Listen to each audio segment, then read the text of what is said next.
Sela bathandekayo egameni leNkosi nemsindisi wethu Jesu Kristu. Amen. Siyanemukela ke esontweni lethu iAll Saints Cathedral egameni lakhe Dean wethu Fundisi Advent Nhlanhla Dlamini. Siyethemba ukuthi bazalwane nidawuthokota kuba kanye nathi. Sivela khona ke eveni laseSwatini Diocese of Swaziland khona edolobheni laseMbabane lalapho lisonto liganekise khona. Nawo takhona nje uyaphuma ngekhathi edolobheni uhambe ngawo umgwaqo lo obitwa ngokuthi Somhlolo Street. Nawufika lapho umgwaqo bese sokuhlangana na Madlenya Street, ungene Madlenya Street utawuhamba ngaMadlenya Street, lala Madlenya Street ahlangana khona na JSM Matsebula Street. Dalibona isonto lematshe likhona libekiwe lapho bathandekayo. Namhlanje isonto lesibili emva kokubonakaliswa kwayo inkosi yethu, bonakaliswa belesibitane Epiphany tilishumi nesithupha kwenyanga yaBhebhedwane unyaka wamakhulu amabili namashumi amabili nakubili. Siyethemba bazalwane ukuthi nidayithokotela lenkonzo sikanye kanye. Inkonzo yethu ke namhla bazalwane silethelwa kimi umfundisi Sigudla, Cebo Sigudla kanye nomfundisi Dumisani Mabuza kanye nababe Cyprian Dlamini. Siyethemba ukuthi bazalwane itawa inkonzo lenhle siyacela nje ukuthi nibe ingcenye yayo la sihlabela khona nani nihlabele la sivuma khona nanani bathathekayo nevume kude kokuthi ite uba mnanzi ifanana nemkhosi weswati ukuthi ayibukelwa abazalwane ufuna ukuyingcenye yayo kude uyiva ngokuthi imnanzi kangakanani.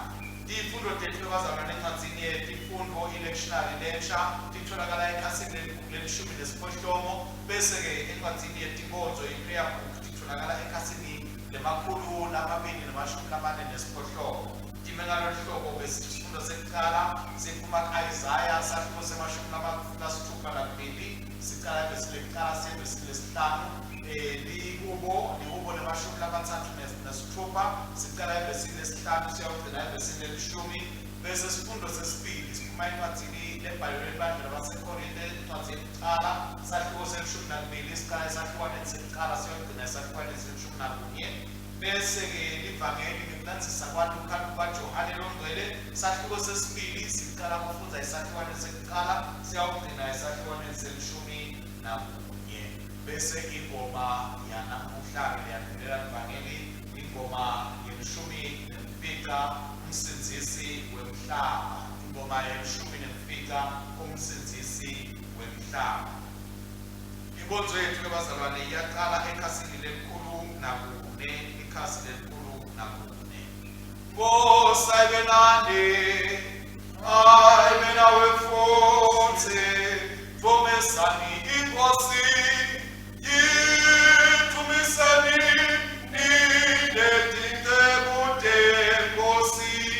Akabonga uNkulunkulu uyisele nkotsana namoya longcwele.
Kuthathaza wethu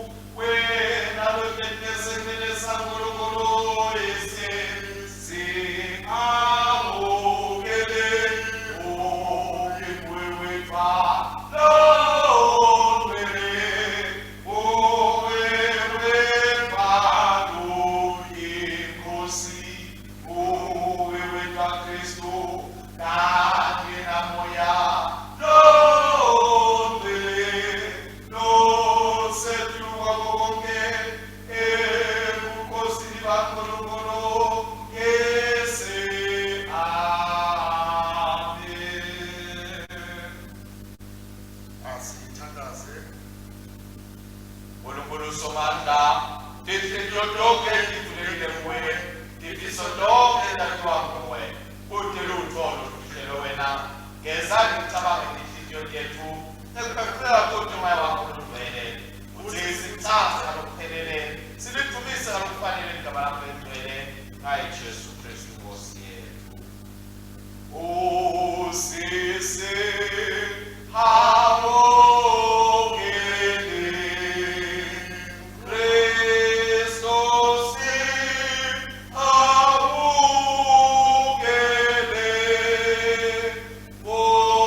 Kristu yabusa Uyinkosi. Sifundo sethu sekuqala sithathelwe encwadzini ya-Isaya sihluko semashumi lasithupha nakubili. Sitawufunza livesi lekuqala kuya kulesihlanu. Ngenxa yeSiyoni nje ngeke ngibinze, ngenxa yeJerusalema ngete ngathula, kuze kulunga kwayo kukhanye njengekusa, nensindiso yayo ibe njengesidlwane lesivuthako. Tive tiyawubona kulunga kwakho, nawo onke emakhosi abone emandla akho. Uyawubitwa ngelibito lelisha leliyawubekwa umlomo wasimakadze. Uyawuba umchele wenkatimulo esandleni sasimakadze, umchele webukhosi esandleni saNkulunkulu wakho. Abayukubita ngekuthi ungulahliwe, noma bethe live lakini bathi ushiywa yedwa. Kodwa uyawubitwa ngekuthi unguHefsiba, nelive lakini kuthiwe iBhewula. Ngoba esimakadze uyawujabula ngawo, nelive lakini liyakwenza kuye. Njengelijane lishada nentfombi, kanjalo nemadvodzana akho ayashada nawe. Njengemyeni nakajabula ngamakoti wakhe, kanjalo-ke naNkulunkulu wakho uyawujabula ngawe. Live lenkosi le. Abonge uNkulunkulu. Siyawuthola ingubo nanamuhla. Ngiyabingelela abazalwane egameni lenkosi. Amen. Likubo lemisiwe namuhla likubo lemashumi lamathathu nesithupha. Likubo 36 sitawuqala evesini lesihlanu. Simakadze umusa wakho ufikela emazulwini, kwethembeka kwakho kufikela emafini.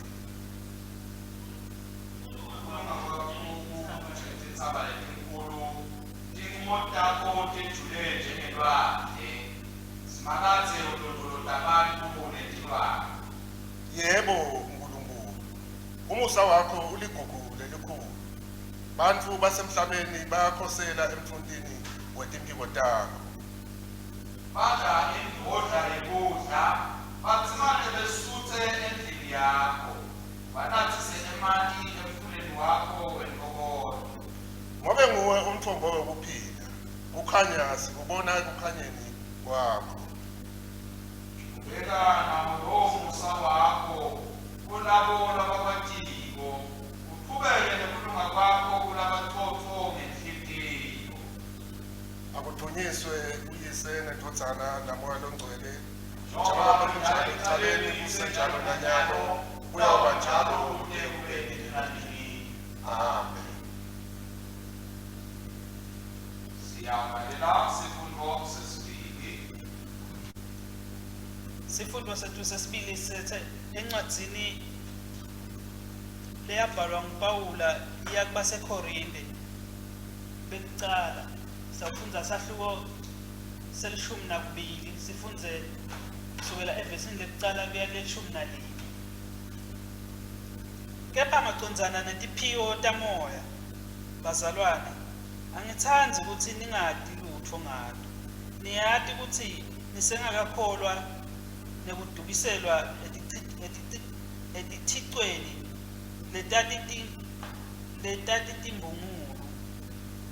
Ngako-ke ngitsandza ukuthi nati ukuthi kute umuntu lokhuluma ngamoya waNkulunkulu longathi Jesu akacalekiswe, futhi kute umuntu longathi Jesu uyiNkosi ngaphandle kwemuntu lonamoya longcwele.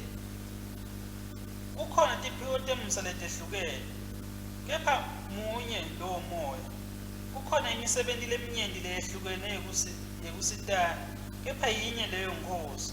Kukhona imisebenti yemandla leyehlukene, kepha munye lowo Nkulunkulu losebenta konke kubo bonke.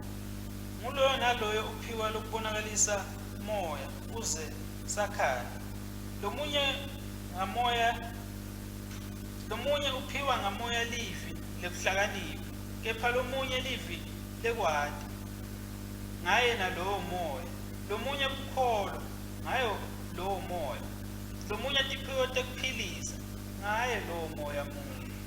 Lomunye kwenta imisebenti yemandla, lomunye kuprofeta, lomunye kwehlukanisa imimoya, lomunye kukhuluma ngetilimi, lomunye kuhumusha tilimi. Konke lokhu kusetshenzwa nguye lowo moya munye.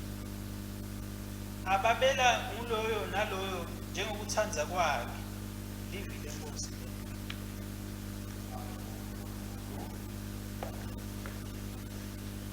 Siyawusukuma bazalwane sitawusho ingoma yakulela livangeli. Ingoma yakulela livangeli. ingoma yethu lenisiwe namuhla ingoma ishumi nemfica Jesu umsindisi womhlaba etholakala kupage 358 encwadi yomthakazi. Jesu umsindisi womhlaba Kodwa-ke ngemusa wakho sibheke kuwe ukuthi usisinzise usisinde. Wakhulula abantu bakho ngesiphambano nangekufa kwakho. Sibheke kuwe ukuthi usisinzise usisinde. Wabasinzisa abaphunzi bakho sebatawugubha. Sibheke kuwe ukuthi udabuda usisinde. Ngesihawu sakho esikhulu sikhulule emakethaleni ethu. Sithelela ntono abantu bakho bonke. Ibonakalise ukuthi ungumsinzisi nemkhululi wethu lonemandla. Sisinzise usisinde kude sikudumise. Wose Jesu wota manje uhlale nathi. Yive imithandazo yethu ube nathi nini na nini. Nase ufika enkatholo yakho. Sende sibe munye nawe. Sihlalisane nawe ebusweni bakho. Akuvunyezwe uyise nibonzana nabalengcwele njengoba kunjalo ekuqaleni kusenjalo nanyalo kuyakuba njalo kude kube nini na nini. Amen.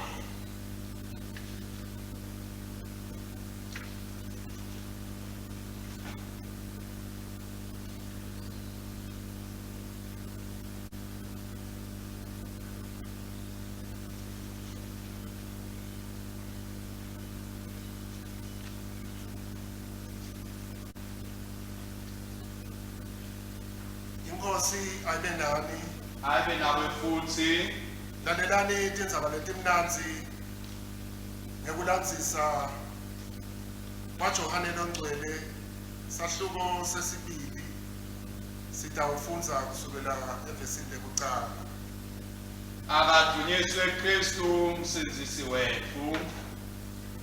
Kwathi ngelilanga lesitsatfu kwaba nemishado eKhana laseGalile.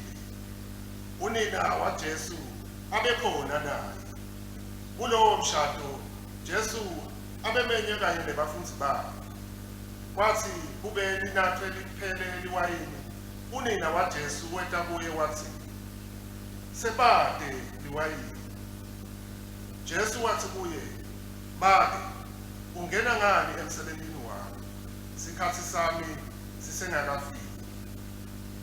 Unina wathi etincekwini, "Nibokwenta konke tatanitshela bona."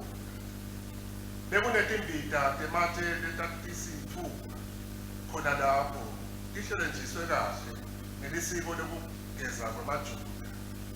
Leyo naleyo mbita beyingagcwatiswa ngemalitha labengacishe abe 100. Jesu wathi kuletingcebo, "Gcwalisani letimbita ngemanti." Batigcwalisa tatsi nswi. Kwase kuthi kuto, "Khanini niyovisa lona lophethe umshado." Bambikisela. Wanambithisisa lamanti abesegucuke aba liwayini. Abengadi noko ukuthi leyo wayini itsini laliphumele. Kodwa letisebenti tona betati. Ngakho-ke kwase kubita umkhwenyana. Wefika wathi kuye, "Wonke umuntu ucala ngekukhipha liwayini lelimnanzi kucala. Bese kuthi nase banathe kakhulu banenga. Kube ngokhona akhipha lelingamnanzi kunaleli kucala. Kodwa wena usuka ubeka leli lelimnanzi kuze kube unyaka." Jesu wenda lesibonakaliso sakhe sekucala eKhana laseGalile. wabonakalisa ubukhosi bakhe, abafundi bakhe bakholwa nguye. Nali-ke ivangeli laKristu. Akabonge Kristu inkosi yethu. Sitawusuke bazalwane sivumo selikholo senasiya simemetela lesibukholwako sivumo selikholo senasiya. Siyokholwa kuNkulunkulu munye uyiseso mandla omelele zulu nemhlaba newakhulumela ubonakala bonakali siyokholwa kuyo inkosi yinye Jesu Kristu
ngishaya le apha ekugcineni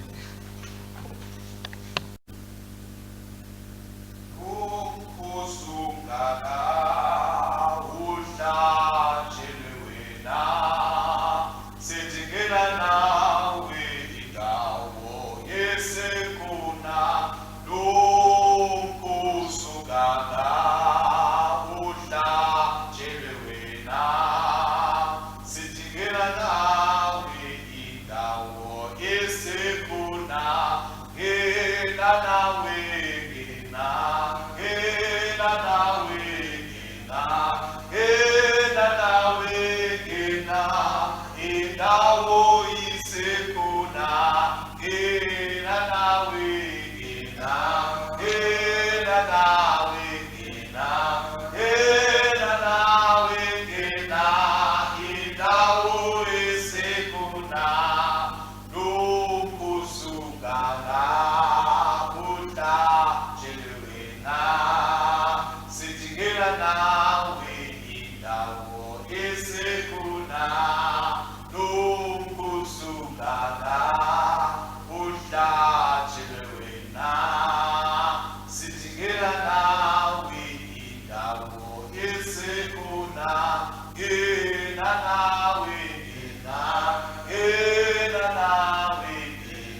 indawo esekhona ngena nawe ngena ngena nawe ngena ngena nawe ngena indawo isekhona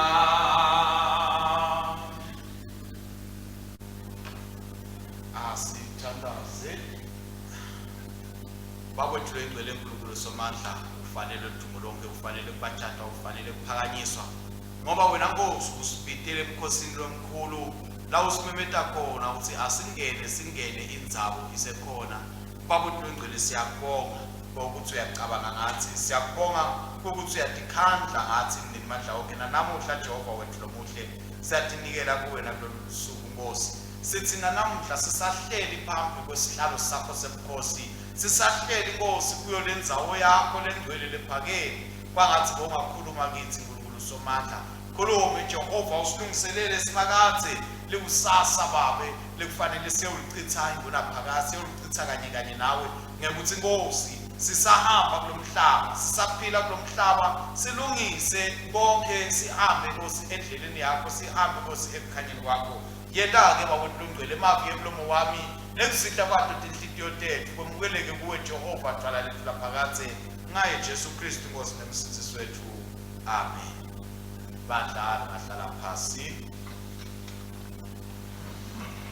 siphinze sinibingeleleke bathandzekayo egameni lenkosi nemsindisi wethu Jesu Kristu namhla ke kulisonto lesibili emva kokubonakaliswa kwayo inkosi yethu iEpiphany tifundo tethu ke njengoba sesifundzile sesiqala siphuma encwadini yeIsaiah sasihluko semashumi lasithupha nakubili lihubo lemashumi lamathathu nesithupha sifundo sesibili siphuma encwadini leqala baseKorinte sasihluko selishumi nakubili bese livangeli sithola ngekulandzisa kwaJohane longcwele sahluko sesibili siqala ukufundza isahlukaneni sekuqala siphindze ke bazalwane sihloko sayo inshumayelo yethu ethi lalapho Kristu amenywe khona ngoba uyakudzingeka bazalwane kumnanzi kumenywa na umuntu bazalwane uhamba uya emcimbini kuba mnanzi ukuthi ufike kulowo mcimbi ufike wateke ukuthi umenyiwe awukachamuki nje wathi wedlula ngendlela wamangala kubona mabhaluni wabona weva umsindo lomnanzi tikuphu tikhala kamnanzi wase uthi asisengihlole sikwendekani kodwa usuke ekhaya uhlosile unenhloso yokuthi ngiya emcimbini thide ngoba kulowo mcimbi lowo ngimenyiwe sonto lekuqala ke bazalwane evikini leliphelile lisonto lekuqala emva kokubonakaliswa kwayinkosi yethu sibe nesikhathi lapho esigubha khona sithokotela ukubhajatiswa kwayinkosi yethu Jesu Kristu saphiwa emandla ukuthi nanathi asibe ningi lababhabhatisile sitikhumbutile ke bazalwane ngalo lisakramenti lembhabhatiso nekuthi lisho ukuthini lelo sakramenti lawo ukubhabhatiswa sabuka umsebenzi kaNkulunkulu empilweni tethu ngekubhabhatisa sagcila kakhulu etindzabeni letimbili lebesitholile tifundweni takalelo langa sifundo sekuqala lesiphuma noma indzaba yeqala besiyithola iphuma ke kulo likubo lethu lebesiyifanekisa nendzaba lenteka encwadzini yesambulo yaGenesis isahluko sesibili lalapho sikhunjulwa khona ngekuthi umhlaba wawungenalutho kodwa kwakuzulazula emanti entikwawo kwavakala livi laNkulunkulu selikhuluma lasina likhuluma livi laNkulunkulu laseliyadidala tintfo setiyaqala tiyenteke sisho njalo ke bazalwane sithi ekubhabhatisweni siniketwa emandla ukuthi uNkulunkulu nasaqala ukukhuluma tintfo etimpilweni tethu bese setiyaqala setiyenteka bathandzekayo siphindze futhi sangena endzabeni yaIsrayeli simbuka Israyeli asuka evela laseGibhithe uNkulunkulu amfaka embhabhatisweni elwandle lolubomvu lathi sekababhabhatisile abalungiselela umbuso lomusha sitshela ukuthi Israyeli wase uyaphahluka uNkulunkulu uyamhlamuka uNkulunkulu ngakho uNkulunkulu wabayekela ukuthi bazulazule esikhotheni baze baphela bonke enyaka ngqongqo kwase uNkulunkulu sousebenta ngesitukulwane lesisha lesasingabhajatiswa kwesona elwandle lolubomvu kwase uyasithatha uNkulunkulu uyawusibhabhatisa emfuleni eJordani anzube singene eveni lesethembiso lana sifike safunza sabona khona ke bazalwane tindzaba tawo babhatiswa nokuthi leli Johane ahambe ayombhabhatisa abantu eJordani angabhabhatisi nje unoma ngabe ngumuphi umfulu sibonile ke futhi nebapostoli bahamba baya eSamaria bathandzekayo lalapho bafika bakhanza khona abantu lasebamukele Jesu lebafika bababeka tandla babathandazela babatshela ukuthi cha phela salo nemukela ke namoya loyingcwele ngoba umqoka abathandzekayo ukuthi sibhashatiswe siphinde semukeliswe umoya loyingcwele kaNkulunkulu ukuze sisito ukhona kwenta umsebenzi kaNkulunkulu. Ubese kugcizelelwa ke bathandzekayo encwadzini lesiyifundzile evikile liphelile evangelini lalapho sibone khona umbhaphathiso kaJesu Kristu evangelini landzisa kwaLuka isakhiwo sesithathu lalapho sambona Jesu Kristu asayobhaphathiswa khona bathandzekayo lesiva ukuthi naye wayiwela leJordani wayobhaphathiswa ngale kwase ungena kabusha eJerusalem evele sethembiso njengemuntu wesithembiso lesisha phambi kwakhe. Siyambona ke uNkulunkulu ukukhuluma kithi bazalwane kumqoka bakubhajatiswa ngakho ke insayela lesala nayo thina ukuthi ngabe njengoba uNkulunkulu wamemetela nakabhajatiswa Jesu wathi lena indodana yami lekuthokotayo ngayo ngabe kithi uNkulunkulu abengakhuluma athini uma ngabe besingathathwa bese kuthiwa uNkulunkulu akakhulume ezontweni akakhala athi hey ngaze ngaphumula cishe ngafa noma ngakhala akhala siyoyo ukuthi hey umuntu wami ngisafuna ukumsebenzisa umuntu wami lengithokotayo ngaye indzaba yatiwa ngoye impendulo yaloko mzalwane ukuthi wena ngabe kube bekuyakhuluma uNkulunkulu ngempilo yakho yini bekadayikhuluma. Siyabonga ke bazalwane tifundo tethu namuhla sitibuka sigcule kakhulu kwendzaba yebanga labamenyiwe. Simbona uNkulunkulu ukuthi uyatimela usimbona uNkulunkulu noma sibona nasibuka sifundo sekuqala sibona uNkulunkulu kumemetelwa ubukhulu bakhe nemandla akhe nenkathimulo yakhe lesetikwa Israyeli nangabe Israyeli atawumvumela uNkulunkulu ukuthi abuse empilo yakhe. Siyatshelwa ukuthi Israyeli yaguquka abe ngumchele webuhle esandleni saNkulunkulu into lesatiko ukuthi iyatuseka futhi iyathandzeka iyafiseka yonke indzawo. Lokhu siyeva futhi ukuthi utawubitwa ngentokoto yaNkulunkulu angasabi ngilolahliwe kodwa abe nilophilako ngoba uNkulunkulu sowufikile kuye sowufikile uNkulunkulu utawukhuluma noma utawubuka ukuthi Israyeli nzini kodwa ngingakhambisanga kubhekiseni njengoba nje kunesivumelwano sakho nawe. Siyabona ke bazalwane ukuthi kummema uNkulunkulu empilweni tethu yinto lemqoka nasimemile uNkulunkulu ukuthi angene empilweni tethu siyambona atigucula timo lesiphila phansi kwato siyambona awenda umehluko ekuphileni kwethu njengoba nje sibona simmema uNkulunkulu ukuthi angene kithi sibese siyakhona ukuthi sithole nenhloso yekuphila kwethu sithole ukuthi bese siyakhona ukuthi siyemukela abathandzekayo injabulo siyamukela bazalwane kuthokota lesatiwe ukuthi kwathenjiswa Israyeli ngoba siyathi ukuthi sesingenile ebukhoneni bakhe sesingenile kuNkulunkulu yena notawuba ngumholi nemcondzisi wethu. Nasibuka lubo ke bathandzekayo liyasikhumbuza ukuthi umqoka nokuthi kumnanzi kangakanani ngokuthi uNkulunkulu luthando lwakhe lugcwale umntila wonke luthando lwaNkulunkulu lugcwale indalo yakhe yonke. uNkulunkulu ke bazalwane kuleli kubo uyasitshela ukuthi yena uyasipha impiko takhe ngokuthi tibe kulento lethi sivikelako nasibalekela kuye kodwa umuntu ukuthi singabaleka kanjani sibalekele uNkulunkulu uma ngabe singamati uma ngabe singacondzani naye singasondelani naye ngeke size sikwati bathandzekayo ukwenta lokho. uNkulunkulu uyasipha lithuba lokuthi sihlale kuye. uNkulunkulu uyasipha lithuba lokuthi sifunze kabati kangcono ngaye. Ngakho ke bazalwane kufanele ukuthi uNkulunkulu nakasilethela letinto leti sente isiqiniseko sethi uNkulunkulu uyinsika yabo kuphila empilweni kwethu. uNkulunkulu usisiconje sekuphila empilweni tethu. Siyabonga kakhulu ke bazalwane ngokuthi uNkulunkulu usentela tonke letinto leti kufanele kude futhi engcenye la singathola khona ngaphandle kwakhe uNkulunkulu wenta tonke tintfo futhi utama tonke tintfo kuze ukuthi bantu bakhe bathole kuphila futhi kude la singakuthola khona konke lokhu uNkulunkulu bazalwane lokwentako empilweni tethu. Nasibuka ke ngekuthi wena uNkulunkulu ngekuthi simmeme simpite abuye etekithi. Nasibona ke bazalwane isifilo sesibili bese siyabona ukuthi ngekusonzeta uNkulunkulu empilweni tethu sitawutholakala sikuNkulunkulu. Lalapho sesemukelwe khona umoya lwengcwele lesitshelwa ukuthi sagcwaliswa ngaye uma sibhabhatiswa siphinde futhi sibekwa tandla enhloko. Ngoba lo moya lwengcwele loyo bazalwane uyawusipha ipho letehlukahlukene kudethi sithe ukhona ukuthi sende umsebenzi kaNkulunkulu lokufanele ukuthi siwende kuze ukuthi kukhule libandla lasimakazi.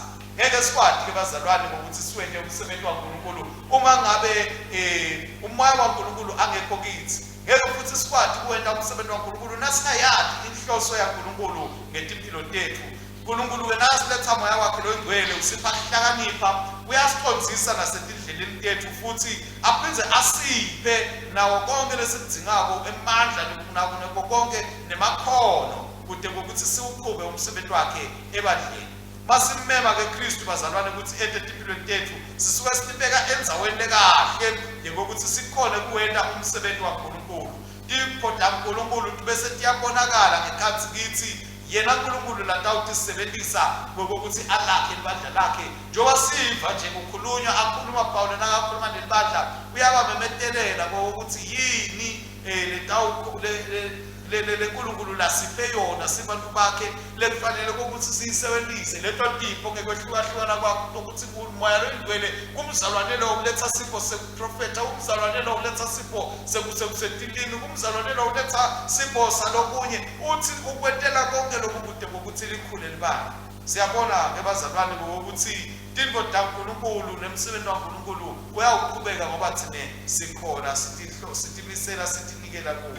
Ekugcineni ke bazalwane sibuka livangeli lethu lalapho sibona khona ukumenywa kwaJesu Kristu amenyelwa emshadweni wasekhana. Umshado wasekhana bazalwane kwaba umshado lonemehluko ngenxa yokuthi Jesu Kristu abemenyiwe kiwo. Kude mhlawumbe lo umshado lekukhumbulako eBhayibhelini lamenywa kiwo Jesu ngaphandle kwawo nalo futhi kude nalomnye lesikukhumbulako lalapho sakhona noma lalapho sibone khona emandla kaNkulunkulu abonakala asebenza. Umshado nje wasekhana kuphela lokukhulunywa ngawo nalapho Kristu siva ukuthi wamenywa kiwo. Nathi ke bathathekayo ufuna sathi ukuthi empilweni tethu angeke tize tibe lutho mangabe singakhoni ngokuthi sisimeme uNkulunkulu ukuthi angene empilweni tethu. Sitawukhona ukuthi sibe lutho ngokuthi simbide simmeme uNkulunkulu. Ngaphandle kwaloko impilo tethu titawuba ngeke tikwadi kusho lutho, ngeke tikwadi futhi ukuthi sikhombise indlela lenenqubekela phambili. Mangabe ke impilo yakho ingekho kuKristu ufanana nokuthi kude lokwentile, ufanana ukuthi kudlalile ngoba uyadzinga ukuthi impilo yakho ithole isisekelo sayo ekhathi kuKristu. Empilweni ke bazalwane siyabhekana netimo letifanana nalesi sabhekwa bazalwane basekhana labathi basava mnazi bekunatha lwayini laphela lwayini. Sitshela ukuthi Jesu ke bathathekayo wase sokuyabidwa kwatshelwa ukuthi dawulalela noma abe yila ishoko likwende nembala basina sebalethile lawo majeke kwafika Jesu Kristu kwenta umsebenzi kwabonakala ukuthi ngiyoquka emanti lapho kakhona lapho abayiwayini lemnathi kakhulu kunalelo basolo bayinathi. Siyatshelwa ke bathathekayo egameni lenkosi nemsindisi wethu Jesu Kristu ukuthi uma sinaKristu empilweni tethu letingcinamba letifana naleti siyawumelana nato siyawukhona ukuthi sitinqobe, siyawukhona ukuthi sitibuse ngoba sathi ukuthi thine sihamba nasimakazi thine sihamba nengadlangadla yelizulu. Lalapho labanye bathathekayo bakhathatekile ngezinto letiningi thine siyabitelwa ukuthi sigcwale kudumisa sigcwale bathathekayo kumbonga nokumdumisa uNkulunkulu singabi nekwesaba netiputa ukuthi kodwa ngabe sitawuba kanjani ngoba yena uNkulunkulu uyawenta lo msebenzi bathathekayo nase simmemile njoba awena Jesu Kristu emshadweni nasekhana umshado waba nemehluko ngenxa yokuthi kwaba naJesu kulowo mshado. Nalapho ke bazalwane labanye bakhathatekile ukuthi kwentekani thina siyabidwa ukuthi side simmeme uNkulunkulu ate usephula ebukhonini nasemadimeni lesedlula kibo kuze ukuthi singatolahlekelwa ukuthi sesimbonile yena longumhlengi nemfeli wethu. Lekukholelwa kwabazalwane ukuthi emabandla ethu ngabe akahlupheki kangaka kube bebakhona bazalwane labamemile Kristu ukuthi angene empilweni zabo, ngoba ngabe asihlupheki ngetindzaba zetimali, ngabe asihlupheki ngetindzaba tebantu ukuthi abantu bayancipha esontweni, ngabe asihlupheki futhi ngokuthi sivikeleke silibandla, ngoba ngabe siyathi sitonge lezinto leti tendelwe thine kuze ukuthi kube nenguquko ekuphileni kwethu nasekuhambeni kwethu. Kwekugcina abazalwane sisabuka lendzaba yaKristu sibona umsebenzi waKristu lalapho athatha khona lokhu lokuncane lokubukeleke phasi. Lamajeke lawa abazalwane siyakholelwa ukuthi majeke nje bekabekiwe ngenxa yokuthi bekahlala emanti laculile bekasetshenziswa nakuyowendiwa umkhosi wemhlaba. Ngemanti la bekasetshenziswa nakwentiwa umkhosi wehlambulula webantwana baka-Israyeli. Sokuloko kuyasitshela abazalwane ukuthi ngenteka kube manti bekahlala kulokugcoma bekungesiwo manti labo lahlome kahle, kodwa sitshelwa ukuthi lokhu lokwabukeleke phasi, lokhu lokwakulide lelide uNkulunkulu wakhona ukuthi akuthathe abuke ukuthi kukwenta kanjani kuze ukuthi kuphindze kuguquke kubonakale senekuthokota nekujabula kuwo lo mshado, ngoba uNkulunkulu usumakathe asefikile. Nathi ke bazalwane ngenteka ukuthi sidibukela phasi ufuna sathi ukuthi uNkulunkulu utawusenda asiphakamise abathandzekayo. Mangabe kude ithokota nejabula empilweni tethu ufuna sathi bazalwane ukuthi uNkulunkulu ayibuyisa. Siyabonga kuNkulunkulu bathandzekayo ngoba uNkulunkulu lenemandla lokhona ukuguqula simo sekwabende empilweni tethu, asiguqule sibe liwayini lelihle nalelimnanzi nalelithokotisako nalelithandzekayo. Usita ukuthi sikwati ukuthokota, usita futhi ukuthi sikwati ukujabula, ngoba nangabe umuntu kude ukuthokota nekujabula empilweni yakho ufuna bese sowuyahamba sowuya kuNkulunkulu sowuyawubuza ukuthi Nkosi kwente njani, yini lengayilungisi kahle kuze ukuthi kulungiseke kuhambeke kahle konke. Sengiso-ke sisikhathi lesi bazalwane sekuthi simmeme Kristu ukuthi sihambe kanye naye nokuthi sihlale etinhlitweni tethu, simvumele ukuthi ahlale etinhlitweni tethu nokumvumela ukuthi abe uNkulunkulu abe nguSimakade.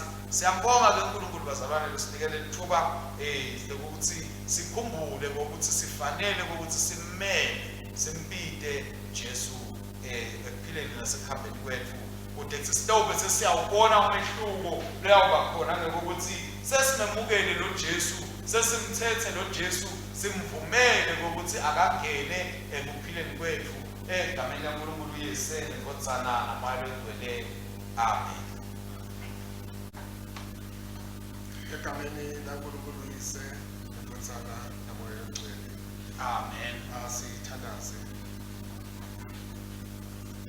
uNkulunkulu welithando laphakathi emshadweni wasekhana, indodana yakho yakucula imandi abayiwayini, yathokozisa bonke labe bekhona.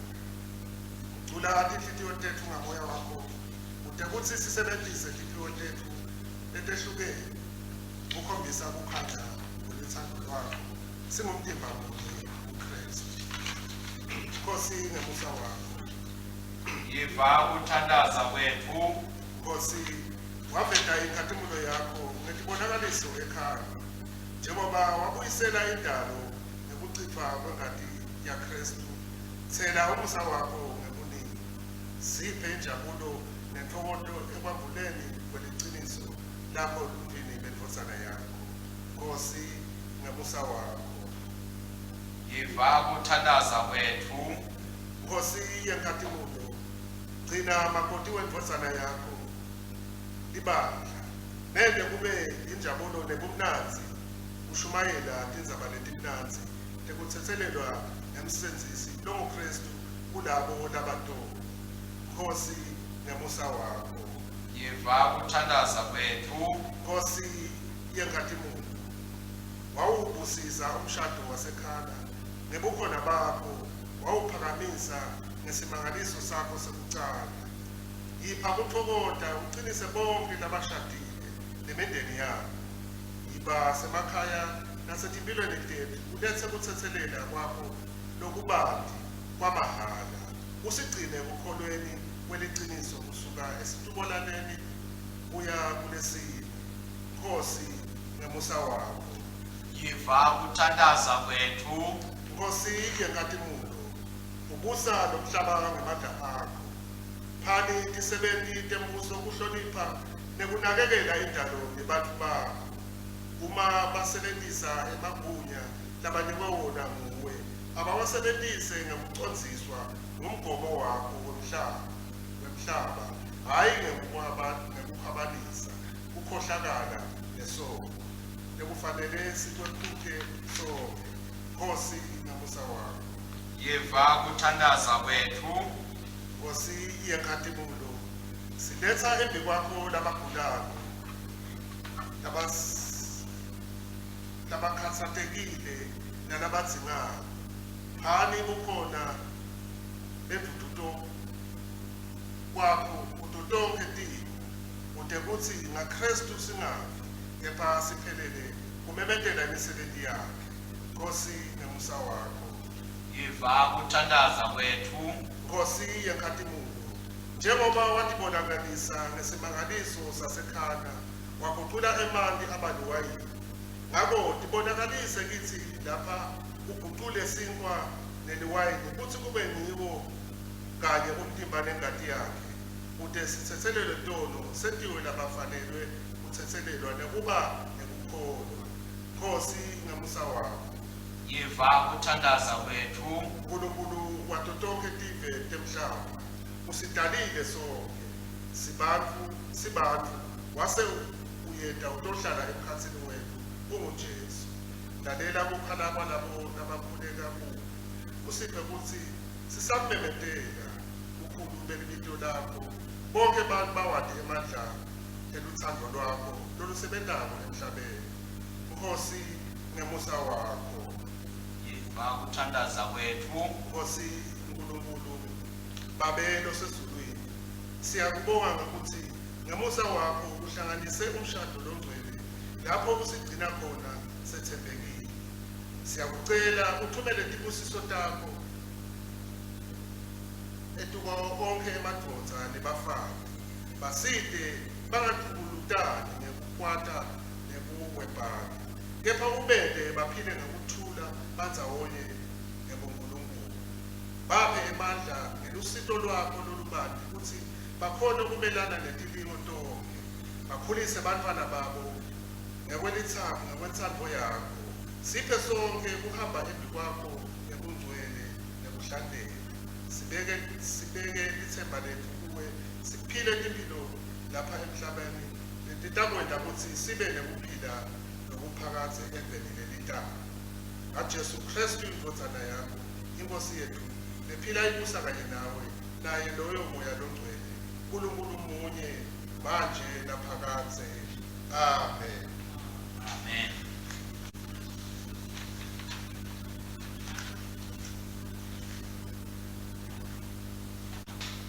Ibandla alisukume sitawumukela kuthula.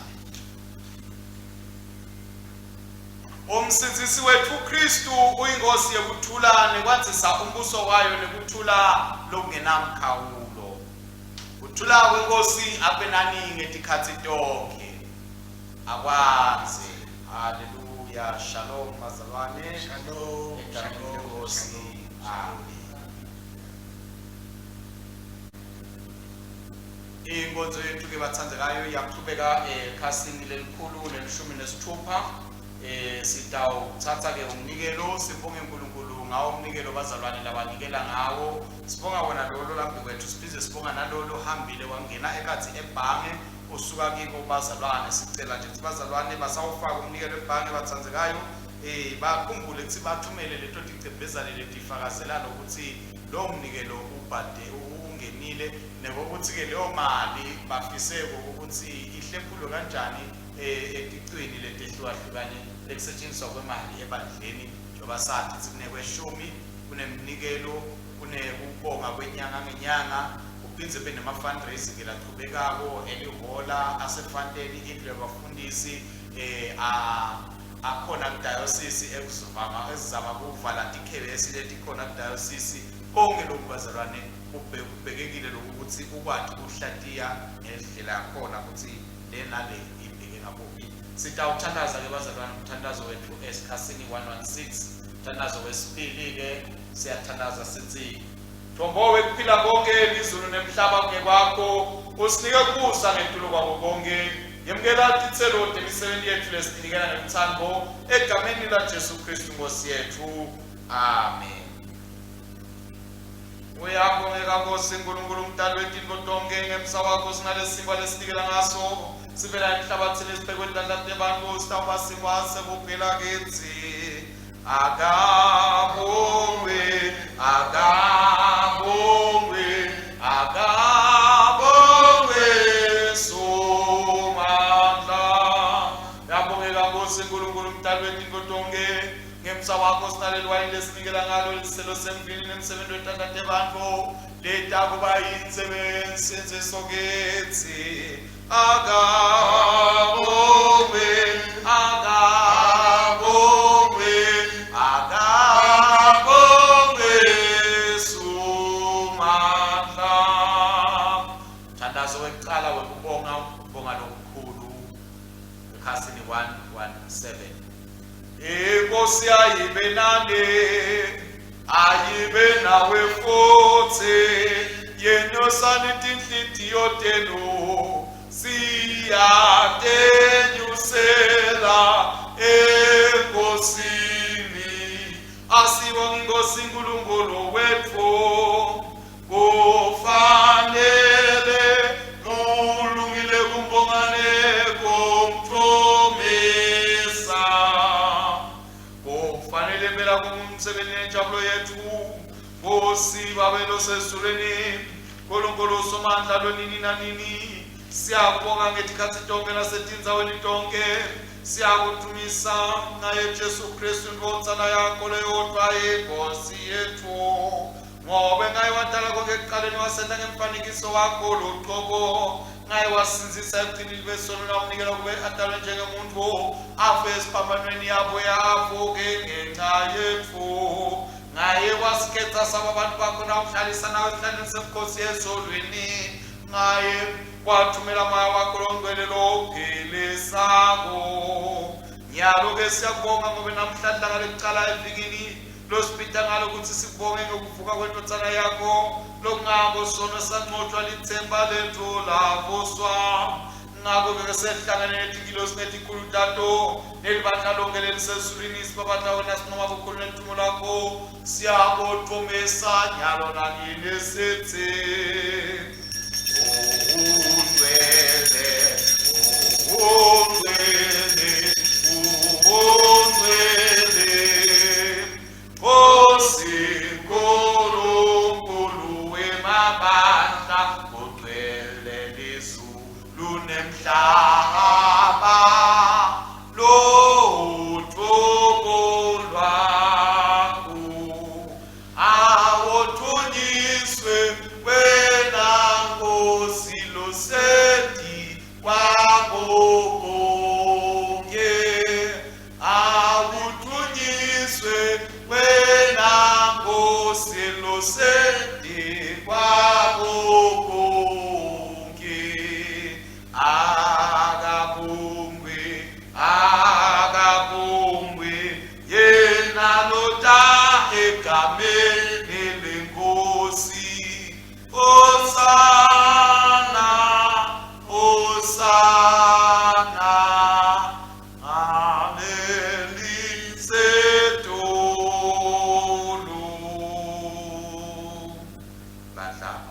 system. Sidobabhenga inkothane yakho Kristu Nkosi yethu ngayimela mnikelo wethu ukubonga nokudumisa thumele moya wakho longcwele wethu asetikwa lethu dipoteke sinkwa neliwayi ngokuthi tibe ngumtipa wakhe ingadi yakhe kithi bathi alowo busuku landela ngabo wasithatha sinkwa kwathi asakubongile wasihlephula wabapha abafundi bakhe wathi thathani nidle lo ngumtipa wami lowanikela nini nalokhu ngezikhathi zonke kude kuthi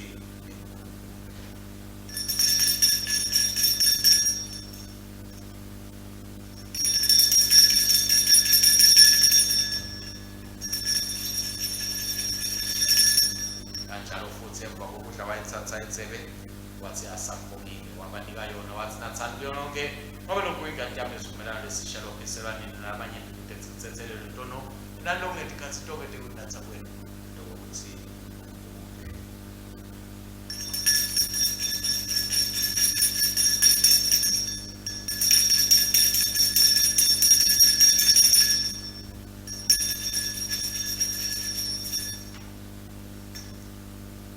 ngakho ke simemetela ukukholwa kwethu sithi Kristu wafa, Kristu uvukile, Kristu utabuya futhi. Kristu wafa, Kristu uvukile, Kristu utabuya futhi. Baba yongcwelethi nabantu bakho sikubhala Nkosi embi wakho ngalethi tipo sibeka umhlatshelo lodwa lophelele wa Kristu Nkosi yethu sibonga kuvuka kwakhe kulabafilene kunyekelwa kwakhe Nkosi bezulu Nkosi lene musakho noma singafanele semukele ngaye noma singafanele kude sitsine lesihlanganyela umtima ningadi imvuthana yakho sihlanganiswe labantu bonke balesi sikhathi nebethulana lonke sibe Nkosi ukuthi sithi sisalindele ubuya kwa Kristu umsindisi wethu ngeludumo nokunqoba kombuso wakho sikhule insuku tonke ekufanele naye udunyiswe kubathathu libadla lonke lelisemhlabeni nalisezulwini babe somandla kanye naye nakuye nangaye madla malengcwele ngesikhathi tonke nyalo nangeni amen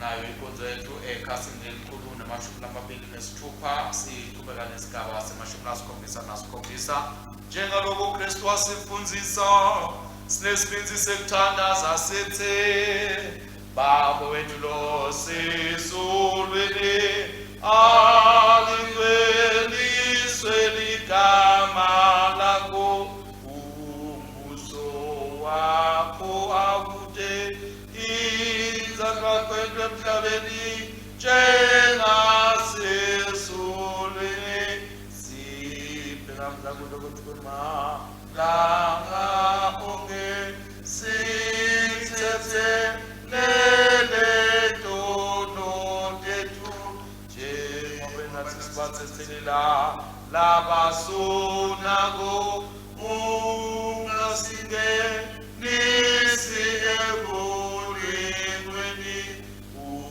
usisinzise kulokubi ngokwenu usonge wakho imandla nebukhosi kude kube nini nanini amen. Bathandekayo Nkosini lenze besivumelwano lesemukela kwayisweni inhlanganyelo yengadi emsindisi wethu Jesu Kristu na nesinkwa lesisihlephulako asisiyoyini inhlanganyelo yemtemba wa Kristu thine lesibanyete sengumtemba munye ngobe sonke sihlanganyela sekwasinye Jesu mfana ya Nkulunkulu sihawukele Jesu mfali wetono lethu sihawukele Jesu msindzisi wemhlaba siphe ukuthula kwakho. Ngekutithoba lokukhulu siyafuneka kanye kanye bathandzekayo sithi ngosile nesihawu asondzele kuleli tafula lakho sithemba kubonga kwethu kepha sithemba sihawu sakho lesikhulu asifanele kwethu nekutsa ikuthulwa ngaphansi kwalo tafula lakho kodwa wena inkosi lokuma kwakho uhawula njalo ngakho-ke sihle ngosile nesihawu kube sihle ngalo kufanele inyama yenkosana yakho lethathekako Jesu Kristu siyinathe ingadi yakhe nakithi kude kube nini nanini. Amen.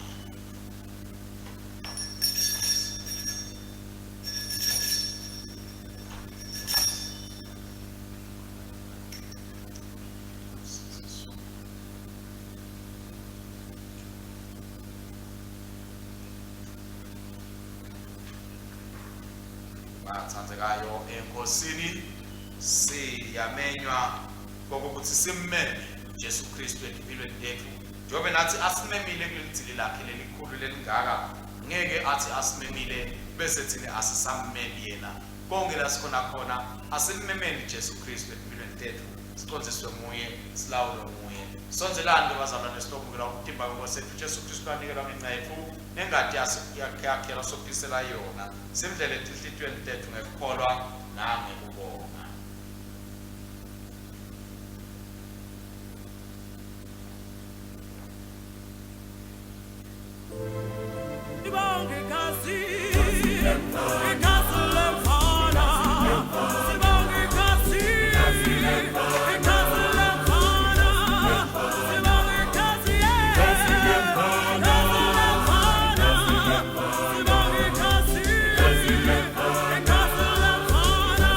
Tonight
Siyabonga kakhulu bazalwane sesifika khona emaphethelweni ayo inkonzo yethu sisesikhasini lelikhulu nemashumi lamabili nesiphohlongo. Sida uqala esigabeni semashumi lasiphohlongo nesithupha. Bonga nisimakazi ngoba anemosa siyasaka sipheli nanini. Simakathe uNkulunkulu unikade amandla wonke siyabonga ngoba ngalifihlakalo ingcwele usondlile ngemtima nengadini inkonzana yakho umsindisi wethu uJesu Kristu nangeyosigcina ngemsa wakho emtimbeni wayo inkonzana yakho lohlangana yabo bonke labakholwako. Siyabonga babodlondlwele ngokuthi uyamemeta ukuthi asikumeme ngokuthi ube khona empilweni tethu. Nalamhla siyakumema Nkosi sithi ngena empilweni tethu, busa empilweni tethu, yehlulela Nkosi empilweni tethu, siqonzise Nkosi empilweni tethu, kuthethile udumo lonke lube kuwe. Sisiyeteke Nkosi ukuthi sibeketele njengomakholwa laphilako kulobu budlelwano lobungcwele nekuthi-ke sikhule ekuthandweni ekulaleleni nasekwendeni intsandvo yakho ngaye Jesu Kristu Nkosi yethu lokhona kusa kanye nanamalo engcwele niNkulunkulu munye kude kube nini nanini. Amen. Ngithoba likhulu sithandaza sithi Babe unikade amandla sithinikela kuwe ngaJesu Kristu Nkosi yethu kube sibe ngumhlatshelo lophilako. Sithumele eveni ngemandla moya wakho longcwele sihambe sisebenzele idumo nebukhosi bakho. Sitawusho-ke bazalwane umthandazo we-Afrika. Sithandazela ke lona livekati lethu le-Afrika.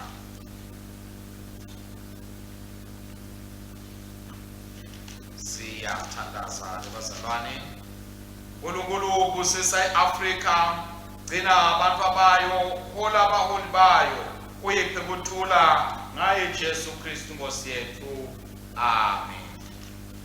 Nyalo-ke kuyelo nemandla ekusilinza kude singakhutshwa simiswe kwemkhwathimulo yakhe simsulwa sinekuthokota lokukhulu yena Nkulunkulu yethu alohlakaniphile umsindisi wethu akanikwe inkathimulo nebukhosi nemandla nemagunya nyalo kude kube nini nanini. Amen. Bese sikuthula kwaNkulunkulu okwenza kuconza konke kuyatigcina inhliziyo tethu nemicabango yethu simathi simthanze uNkulunkulu naye inkonzana yakhe Jesu Kristu Nkosi yethu nesibusiso saNkulunkulu somandla uyise nenkonzana amalo engcwele asibe kithi njalo. Amen. Amen. Amen. Amen. Amen. Amen. Amen. Amen. Amen. Amen. Siyabonga kakhulu ke bazalwane kuba nani kule nkonzo. Siyethemba ukuthi ngithokotele nekuthi ifinyelele ekhatsi enhlitweni nasemqondweni yenu yanithinza ngekhatsi enhlitweni nasemoyeni kude ukuthi simkhonde kakhulu, simthokotele kakhulu, simthanze kakhulu uNkulunkulu wethu, siqhubeke simmeme Jesu Kristu empilweni tethu bazalwane. Ngeke saba lutho ngaphandle kwakhe. Nangabe silinza idolobha, silakha idolobha, silakha indlu, sikwenta konke angekho yena lithi livi lakhe sikwentela lide konke lokho kwangathi angasida uNkulunkulu ngokuthi sikwente akhona yena kude siside abantu abaphumelelako. Qhubekani ke bazalwane lelihle niqhubeke netinkonzo bathandzekayo, nibakhombise nalabanye, nibakhombise lokho lokukhafatwako lokutawubaholela kwito letinkonzo ukuthi nanabo bete batawutithola batawukhona ukuthi bakhule enkosini. Kwangathi uNkulunkulu angaba nani ke bazalwane esikhathini manje ngaphakathi ngaye Jesu Kristu Nkosi umsindisi wethu. Amen.